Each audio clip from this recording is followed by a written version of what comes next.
Good morning. Oh, there we are. Good morning, everyone. I hope you can hear me. Yeah.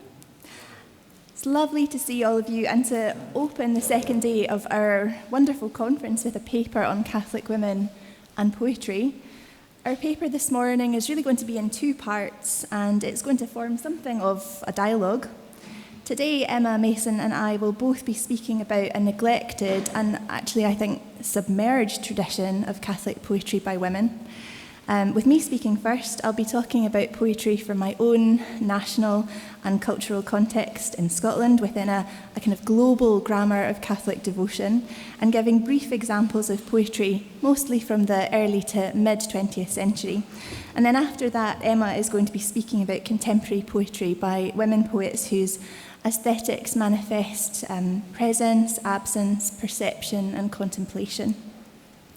And once we're finished, we'd be very, very glad to carry on the conversation with you and to take questions and talk more about your response to what we've set out here. So in many ways, a conference paper on Catholic women poets might not seem to be, at least at first, especially radical or to tread particularly fresh ground. However, writing, and especially poetry by Catholic women from a range of cultural contexts, has really yet to receive the kind of sustained critical attention received by the best-known canonical figures of Catholic creative writing, and those figures nearly always tend to be men. For example, if we were to look up the Catholic literary revival, that famed period of writing in England and France, broadly between the mid-19th to 20th centuries, and we had a look on Wikipedia, we would find the leading exponents of this movement represented in the photograph above me. Whoops, hang on, I've gone one too far. There we go. That's them. So here we have George Bernard Shaw, Hilaire Belloc, and G.K. Chesterton, all looking deep in thought, and very, very serious men dressed in black.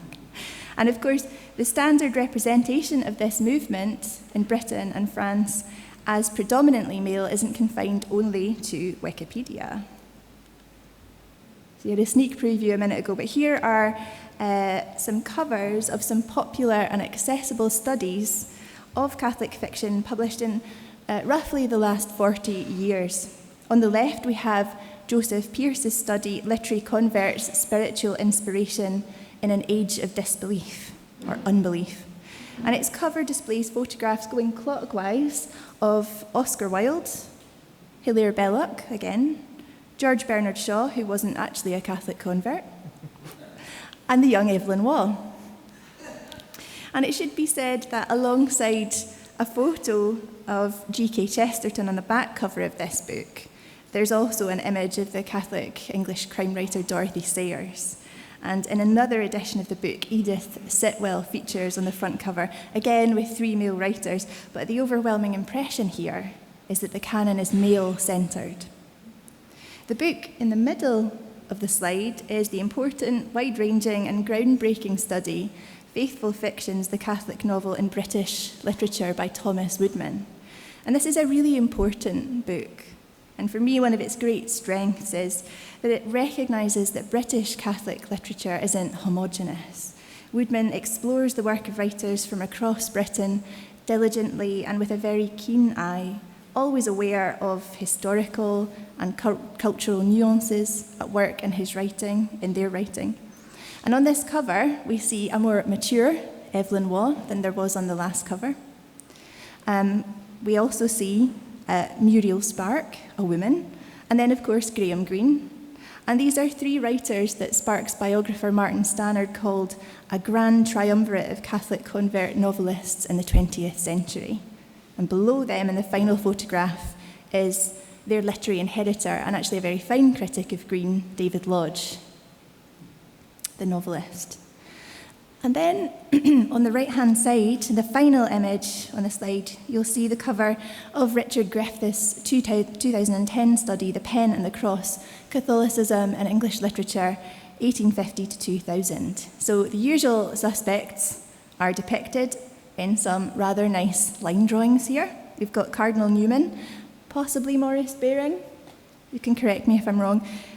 David Lodge again, Muriel Spark once more, and of course Graham Greene. And then in the foreground, I'm very pleased to say that we have Anna Haycraft, who wrote under the pen name Alice Thomas Ellis. She was a writer of both Welsh and Finnish heritage, so she is not uncomplicatedly a part of English literature, as the book's title suggests. And then our final writer in the foreground in repose is Evelyn Waugh again. So he appears on all three covers. He kind of wins. So disappointingly, despite being on the cover, Anna Haycraft or Alice Thomas Ellis isn't really discussed at length in this book. At most, she garners a couple of paragraphs. And the great English Catholic poet Elizabeth Jennings, who I know that Emma's going to discuss today, isn't there on the cover, and she merits only a couple of paragraphs in the book too, despite writing so evocatively about Rome. It's worth reading her while we're here, actually, and being described by her publisher Michael Schmidt as the most unconditionally loved poet of her generation. So despite that, she receives very scant attention in the book. Now, it's undoubtedly the case that publishers and not authors have the final say about the covers of books, and there's often, of course, a commercial element to this. Critical books on writers like Waugh and Greene are still very, very much in demand, and so it makes good sense from a marketing perspective to show their likenesses on the front cover of these multi-author studies. And I don't show you these covers in order to condemn the authors of these works.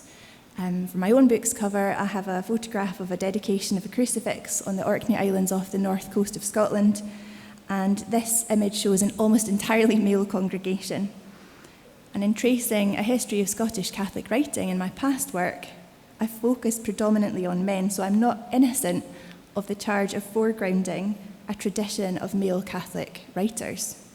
But my intention in displaying these covers today is to propose that there is a critically submerged body of work by Catholic women writers, especially Catholic women poets, which has yet to receive proper attention.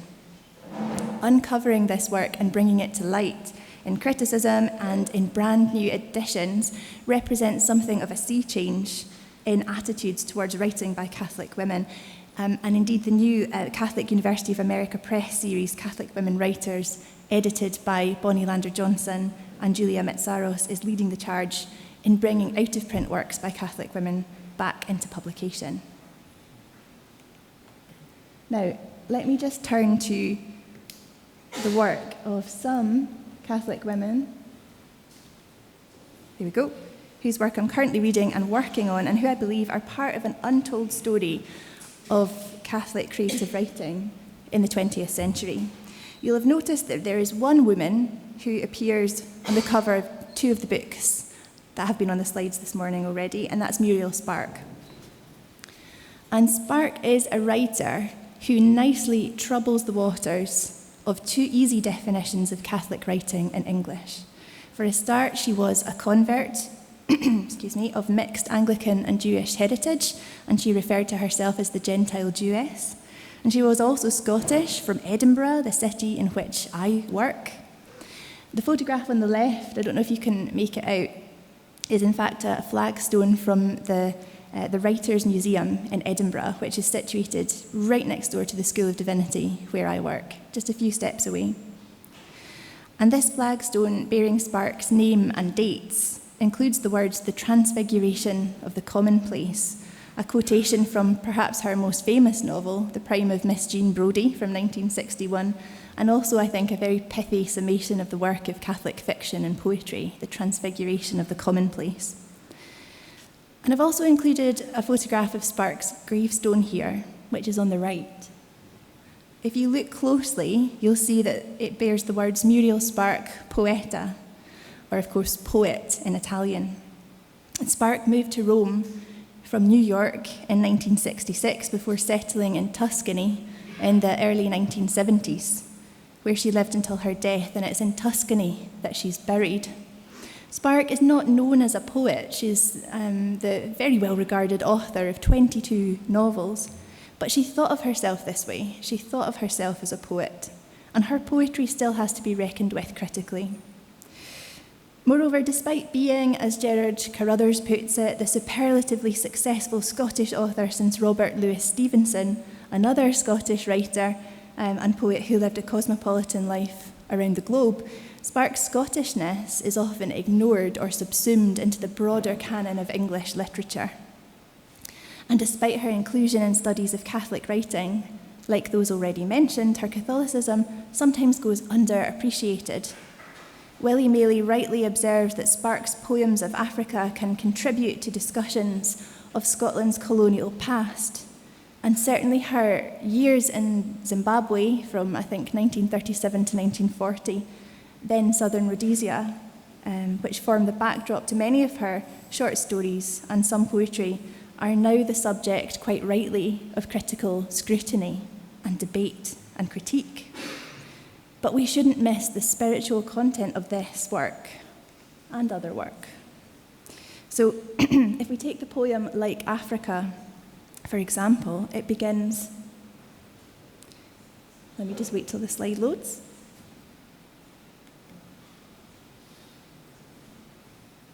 Oh, it's gone away. Well, I'll read it to you. Oh, thank you.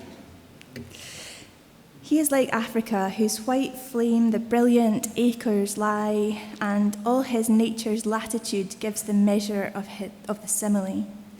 His light, his stars, his hemisphere blaze like a tropic, and immense the moon and leopard stride his blood and mark in him their opulence. In him the muffled drums of forests inform like dreams, and manifold lynx, eagle, thorn, effect about him their very night and emerald.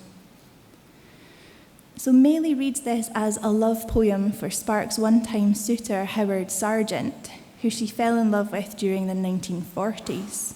Maley writes, "The continent represents her lover in all his magnificence. Sargent is described as a continent, a proud wild animal, the Zambezi River."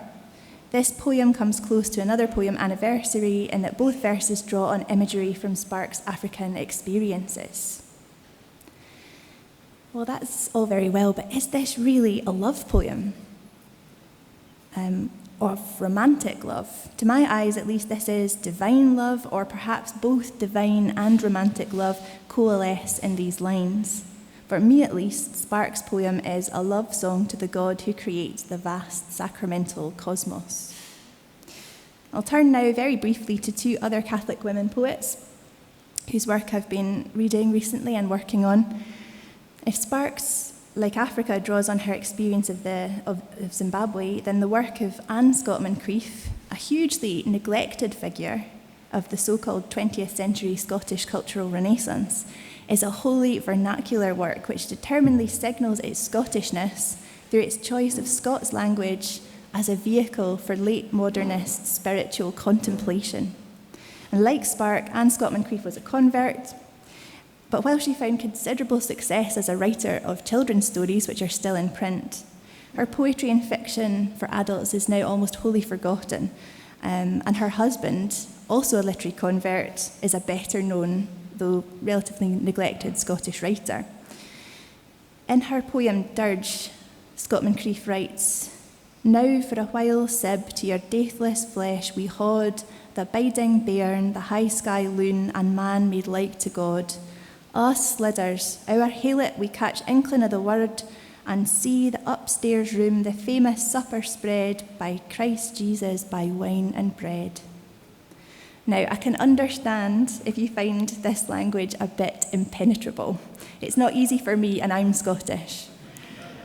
Scotman-Creef is deliberately using historical uses of Scots language here as part of the Scottish nationalist drive to resist what poets saw as the cultural imperialism of English in the early decades of the 20th century. But what we have here as a result is something that is perhaps outwardly quite difficult and is part of that modernist project, but it's also intimate and tender. The speaker talks about humanity as Sib to God's deathless flesh. So Sib in this context is a noun that is applied to the relationship between Christ and man, viewed as a blood tie in the literal sense, according to the Scots Language Dictionary. And her poem ends with the sense of humanity o'erhailed or overtaken by Eucharistic vision. And finally, I want to give you a little glimpse into another Scottish vernacular language poet, the now nearly entirely forgotten Jessie Annie Anderson. Anderson's contribution to Scottish poetry has only very recently been the subject of an article by Charlotte Lauder, a very fine piece. And she notes Anderson as a prodigious and eclectic working-class poet, writer, magazine editor, and cultural revivalist of the early decades of the 20th century. She too was a convert, and she wrote in Scots. Her poem At Sweet Mary's Shrine is a lovely example of the richness of her Marian oeuvre, and it would have been published in magazines and periodicals. She writes, I'll sleep me soon the nicht will sigh the sauce and tender Ethan. They're singing to the sairest heart that our love yince was blithen. Love broke my heart and got within, he only tried to pain it. How could love break sae soft a heart, I never sought to hain it. I tak the simple, eye-fold thing that's been sae sairly sifted, and lay it on sweet Mary's shrine, and leave her grace to lift it. In Sparks, like Africa, she notes the Zambezi, what she called the seraphic river. But in Anderson's work, we see her reflecting gently on the sighing willow trees and the tender river Ethan, a river in the northeast of Scotland which flows into the North Sea. The river and the willow trees are singing to a heart which has lost love, and which the speaker offers to Mary for consolation and solace. There's much more to say about poems like these, underlooked for decades, but once a very popular feature of much-read magazines. And I'm glad to say now that there are burgeoning signs that this work is receiving the attention that it deserves and is being seen as another rich part of the global Catholic literary imaginary. I'll pass over to Emma now.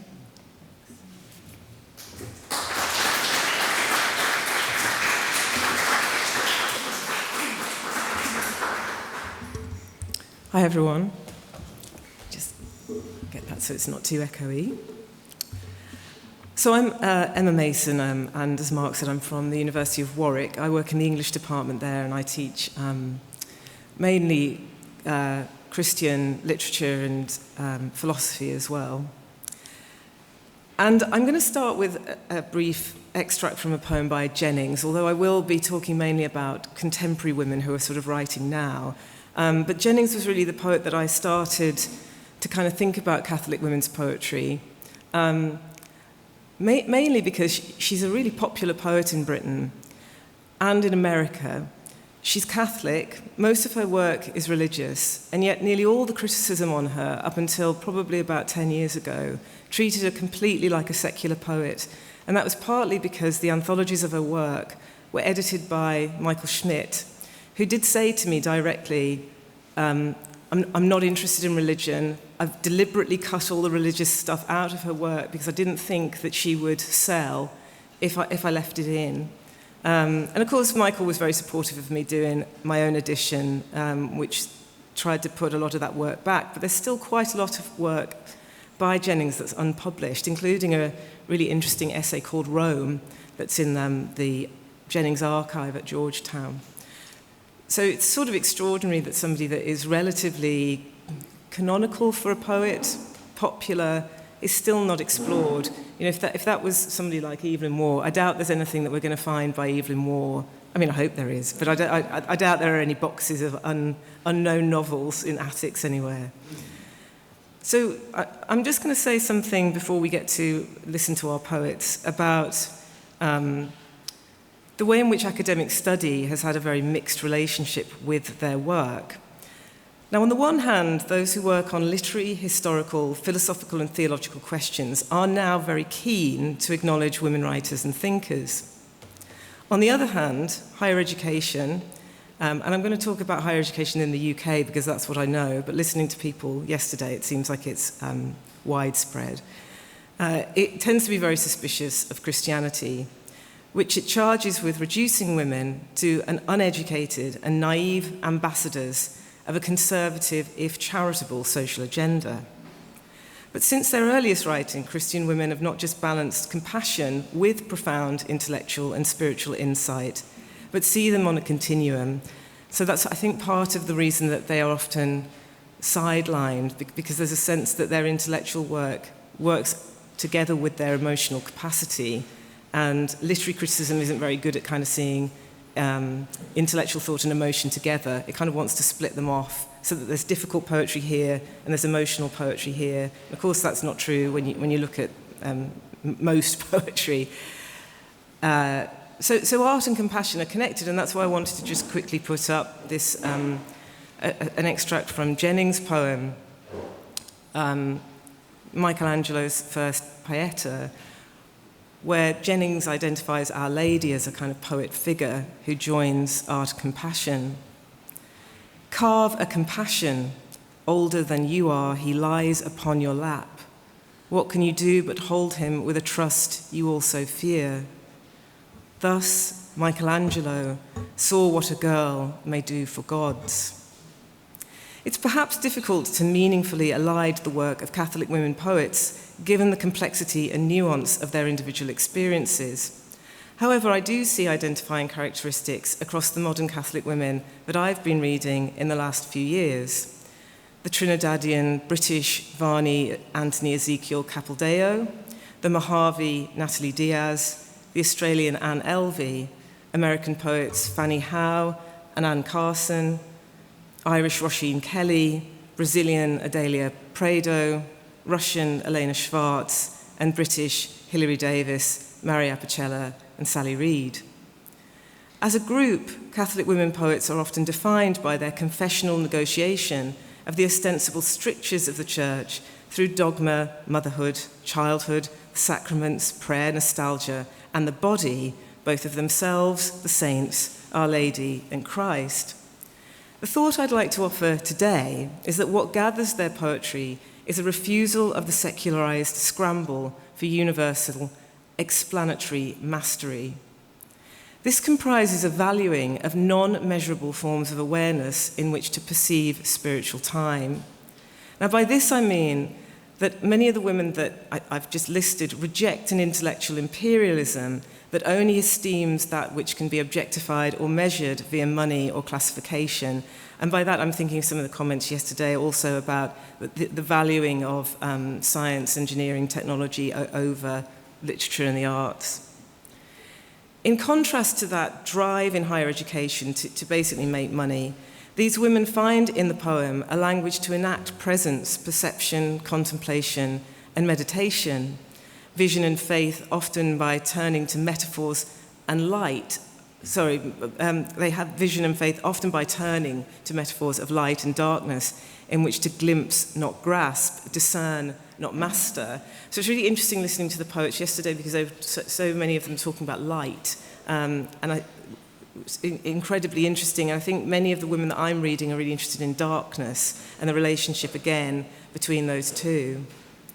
As Jennings argued in her 1961 book of essays, Every Changing Shape, Mystical Experience and the Making of Poems, in the complexities of poems we find fitful sparks, that's her phrase, in which to find connections between a mystical sense of union with God and a making of poems. That is, the making of the poem is a search for God. Now, the poet Peter O'Leary echoes this in his recent book on religious poetry in a secular age called Thick and Dazzling Darkness. And O'Leary reminds us that any search for God takes us into a space of darkness. And in doing so, he draws both on God's appearance on Mount Sinai in Exodus 20, in which Moses draws near unto the thick darkness where God was, and the image of the burning bush as a symbol of the visionary imagination. Jennings and Leary alike move us past the facile questions that often preoccupy secular critics, which is mainly, does a writer believe in God or not? You know, that's all they sort of really want to know, and if they don't, that's the end of it, and then they get to sort of like leave it behind. So moving us past that question to focus on the act and process of creation, namely the making and thinking of poetry and art, I think is the more nuanced question to ask. There's a very nice phrase that the Catholic philosopher and poet Kevin Hart uses, where he talks about poems uncovering and revealing God in order to re-veil them in darkness. So heart is playing on the kind of sound in English between the word reveal and re-veil. The poetry Catholic women are writing today encourages a poetic thinking and bringing forth of awareness that counters the thinking that dominates most of the world. That is, a means to an end approach based on capital, gain, individualism, competition. Overwhelmed by this instrumental thought, we have become like faulty radios. We can no longer tune into each other, our effective signals blocked by the white noise of capital. But many Catholic women poets use rhythms, pauses, and cadences that invite the reader to empty themselves of this everyday white noise and listen instead to the indirect meanings of the poem. And as such, I think that one of the things they really offer, or they've offered me anyway, is that they've made reading into a process of kenosis, a kind of weakening of the self before God, an emptying of the anxieties of the self. You know, I think about the sort of mental health crisis that we have. I can again talk to the situation in the UK. So many of the students are kind of so obsessed with their self, which produces a huge amount of anxiety. And of course, it's very important for them to kind of have a sense of self, but maybe it's sort of become a bit overwhelming, and that something that kind of empties us of this and making nothing of ourselves allows us to better decipher the glimmer of meanings these poems ignite. So like their male interlocutors, from Gerard Manley Hopkins to David Jones, Toby Martinez de las Riveras to Tim Lilburn, Peter Larkin and John Dean, women poets reach for transcendent and immanent spiritual experience. But women also write within a poetic tradition that has expected them to take the place of patient, vulnerable, forbearing handmaids. The thick divine darkness in which God resides thus becomes a refuge for them in which to think and write away from the sheer light of those who seek to explain away the mystical and visionary. The gradations of darkness from which they write help defend a world whose spiritual rhythms are disrupted by the need for accountancy, just as our circadian rhythms are fatally disrupted by light pollution. I'm sort of very interested in the kind of some of the arguments around light pollution, the fact that you can kind of, when you look at the Earth from space now, it's just completely lit up all of the time, which stops us kind of having any actual darkness to kind of reflect in, and sort of thinking about the sort of, you know, need for everything to be lit up, and the parallel between that and the kind of Enlightenment thinking which wants everything to be explained away, otherwise we can't kind of tolerate it, and we haven't got any patience for it. This demand for absolute clarity at all times is redressed by the non-measurable forms of awareness Catholic women's poetry explores. For example,